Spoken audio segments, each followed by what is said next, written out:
Bonjour à tous, bienvenue dans Sport 7. Cette semaine, on parle foot américain. Vous ne le savez peut-être pas, mais il y a une équipe à Angers. C'est les Yankees. Elle évolue en Division 3. Pascal Hervé, bonjour. Bonjour. Merci d'être parmi nous. Vous êtes le fondateur de l'équipe, également joueur. Vous êtes surtout un joueur heureux. Oui. On va le voir tout de suite. Ce week-end, les Yankees recevaient la Horde de Cholet. Et à la dernière minute, vous allez marquer le touchdown de la victoire. Vous êtes là au milieu. Hein. Ouais, tout à fait. Pourquoi une telle explosion de joie de vos joueurs ? Ça faisait 10 ans que le club attendait cette qualification en play-off. Donc c'est quelque chose qu'on a cherché. Ça fait déjà 3 ans de suite qu'on arrivait en fin de championnat où sur le dernier match on n'arrivait pas à se qualifier. Et là c'est vrai qu'on l'a préparé pendant plusieurs semaines. Et bon, le match avait mal commencé.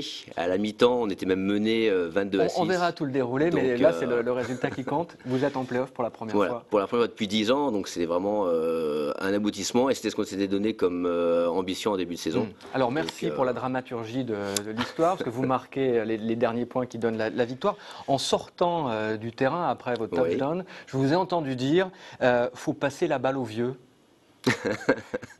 Non, mais c'est vrai que sur des enjeux, sur des matchs à enjeu comme celui-ci, c'est vrai que l'expérience fait que ça apporte un petit plus qui permet parfois de franchir la petite marche finale pour aller au bout.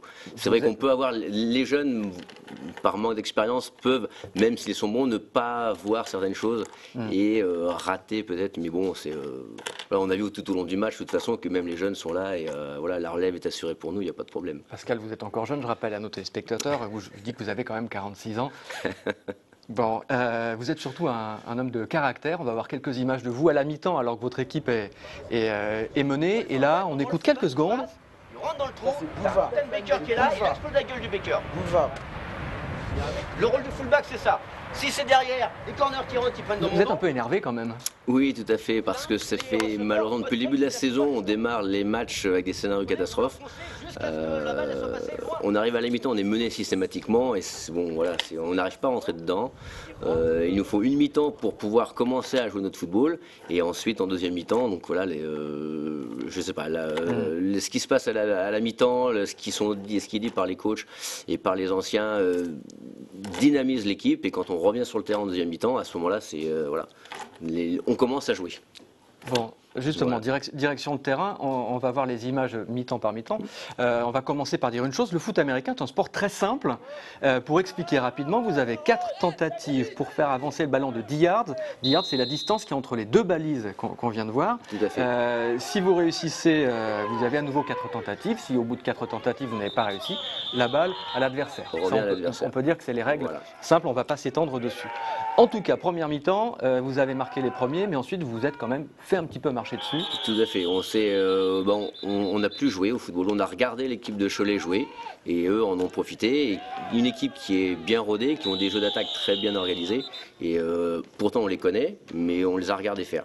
Donc pendant quasiment une mi-temps entière, on les a regardés jouer. Et puis voilà, on voit à l'image. On passe au travers, on fait des choses, on rate des plaquages, on fait des choses qu'on ne fait pas habituellement. Là c'est reparti le 36, voilà. Vous allez voir, il y va tout seul. Voilà, et là l'équipe réagit pas. Non, on a l'air un peu amorphe, c'est comme si on allait un peu à l'abattoir, comme si on se condamnait nous-mêmes. Voilà, alors qu'on sait qu'au bout de ce match-là, il y a une chose extraordinaire qui nous attend, c'est les playoffs, et on a l'air un peu amorphe. Heureusement, la deuxième mi-temps arrive, et c'est drôle parce qu'à la mi-temps, j'entendais des gens dire bon, c'est comme d'habitude. On va gagner la deuxième mi-temps et on va le voir en image, c'est ce qui s'est passé. Vous êtes une vraie équipe de diesel. Oui, on peut en cette saison tout à fait. Il faut juste bien la chauffer. Voilà, une fois que c'est bien chaud, là on réussit tout ce qu'on veut. C'est vrai qu'on a fait depuis le début de la saison, c'était ça. Là, contre le match de Cholet, une mi-temps à se chauffer, à se préparer, et deuxième mi-temps, on a commencé à imposer notre jeu en défense. Où notre défense a su arrêter l'attaque de Cholet, qui n'a plus progressé. Derrière, du coup, nous en attaque, on a un peu dynamisé parce que venait de faire notre défense. On a commencé à jouer au football, à imposer notre jeu et on a été marqué assez rapidement. Et ensuite, voilà, ça a été que ça pendant toute la deuxième mi-temps. Notre défense a arrêté leur attaque et nous en offense, voilà, on réussissait tout ce qu'on voulait alors qu'en première mi-temps, c'était pas le cas. La victoire est là. Rapidement, les playoffs, quand est-ce que ça commence pour vous et quelle ambition vous pouvez avoir? Le premier match, le premier tour des playoffs, c'est le 3 mai. Notre ambition, nous, en début de saison, c'était d'atteindre les playoffs. Donc c'est fait. Donc maintenant, c'est que du plus et que du bonheur en plus. Donc bon, on va préparer. Déjà, on a encore un match de championnat à faire contre Le Mans chez nous. Pour l'honneur, dans le sens qui est leader.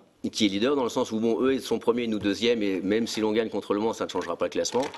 Mais bon, on veut mettre un point d'honneur à gagner contre Le Mans, parce que chez eux, à Moitié, on a perdu d'un point, donc on tient à inverser la peur chez nous et rester invaincu chez nous cette saison. Et ensuite, on préparera le match des playoffs qui se jouera soit contre Tours, soit contre Châteauroux. D'accord. Alors en tout cas, vous avez une sorte d'arme secrète.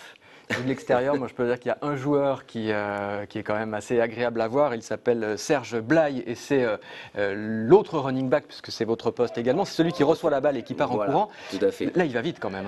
Voilà, c'est pas un joueur qui est très grand de gabarit, mais qui justement qui a un centre de gravité relativement bas et qui a des changements de direction assez impressionnants.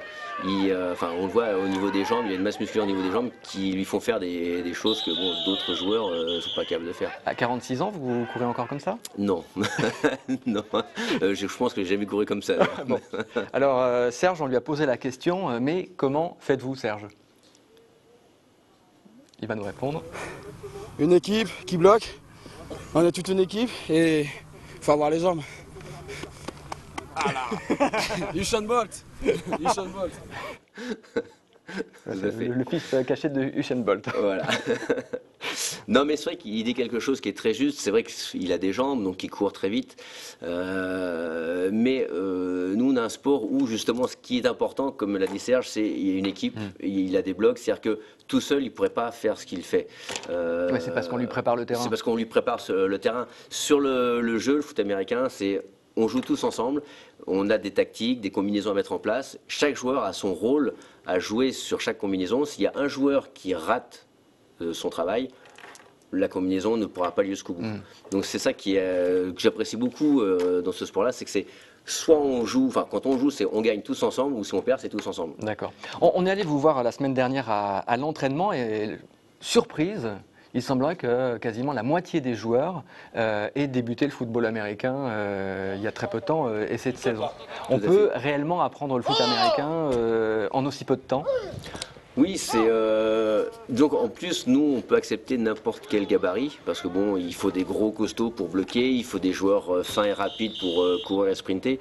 Donc on accepte tous les gabarits. Après la connaissance du jeu, nous on a au niveau des entraînements, on leur apprend, on leur donne des bases et ensuite les joueurs vont évoluer à des rythmes différents. Il y a des joueurs qui en 6 mois vont comprendre, avoir le déclic et ils vont exploser. Il y a des joueurs, il leur faudra un peu plus de temps, mais voilà, nous on travaille sur la longueur, pas sur le court terme, donc on travaille sur la longueur. Donc c'est vrai que cette année, on a sur l'effectif, je crois c'est plus de 50% de l'effectif qui a démarré cette année. Donc c'est vrai que ambitionner en début de saison les playoffs avec une équipe où 50% des joueurs on démarre en septembre, il fallait y croire. Ouais, et on y a cru et résultat, on a eu raison. Pascal, vous avez fondé les Yankees en 1989. Oui. Racontez-nous, parce qu'à l'époque, le football américain, aux États-Unis c'était formidable, mais en France, vous êtes peut-être passé un peu pour un illuminé en arrivant à Angers. Un petit peu, oui. C'est vrai que moi, je recherchais, moi à l'époque, je recherchais un sport qui me donne des frissons, de l'envie, mais vraiment un sport d'équipe. Et je cherchais comme ça, et à l'époque, Feu, la 5e, diffusait le football américain, le championnat américain. Donc j'ai découvert ça, et à l'époque, les commentateurs expliquaient les règles en même temps. Donc ce qui fait que j'ai appris, moi, les règles du football américain en regardant la 5, et l'esprit dégagé par ce sport m'a tout de suite plu et emballé. Donc j'ai cherché sur Angers un club. Bon, il n'y en avait pas. Donc je me suis renseigné un peu autour de moi, personne ne connaissait. Sur Internet, j'ai trouvé la fédération qui m'a donné comme adresse Nantes ou Cholet. À l'époque, il y avait une équipe de Cholet qui malheureusement s'est arrêtée au bout de 2 ans et a mis... il a fallu attendre les années 2000 pour qu'un club... donc il y avait un créneau un petit peu entre les deux, voilà. Et ça a marché. Aujourd'hui, vous êtes combien de licenciés à Angers pour situer? Nous sommes 45 licenciés. Donc oui, 45 licenciés. Alors qu'à l'époque, on a commencé à 15. Oui, c'est pas beaucoup Donc, pour voilà. une équipe qui Non. vous jouez à 9, alors que normalement maintenant, c'est on joue à 11, 9. mais la saison prochaine vous devriez Pour jouer. revenir à un championnat à 11. Donc le championnat à 9 est un championnat qui a été mis en place par nous, par l'un de nos présidents, Olivier Briand, et, à une époque où le football américain avait du mal à se développer en France, parce que les règles et les contraintes du jeu à 11 imposaient un minimum de licenciés joueurs. Et important. c'était difficile à difficile à avoir. Donc on a mis en place Pascal, juste pour terminer, parce qu'il nous reste une petite minute, la dernière ligne droite, on va se faire un petit plaisir en revoyant rapidement la finale début février du Super Bowl américain. C'était tard dans la nuit, rediffusé par nos confrères de France 2. J'imagine que vous avez regardé avec beaucoup de plaisir. Voilà, tout à fait. Pour la finale, on se retrouve, tous les gars de l'équipe, on se retrouve, on passe la nuit ensemble à regarder la finale.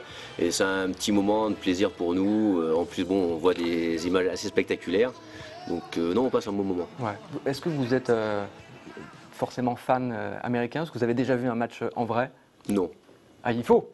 On aimerait bien, oui, il y a une petite histoire qui court comme ça au sein du club, c'est qu'on aimerait bien un jour organiser un petit déplacement tous ensemble aux États-Unis. Eh bien, on vous le souhaite. Pascal, merci beaucoup. Merci à vous. Si vous voulez plus d'infos, le site des Yankees, yankees-football.fr. Merci, bonne semaine, à lundi prochain.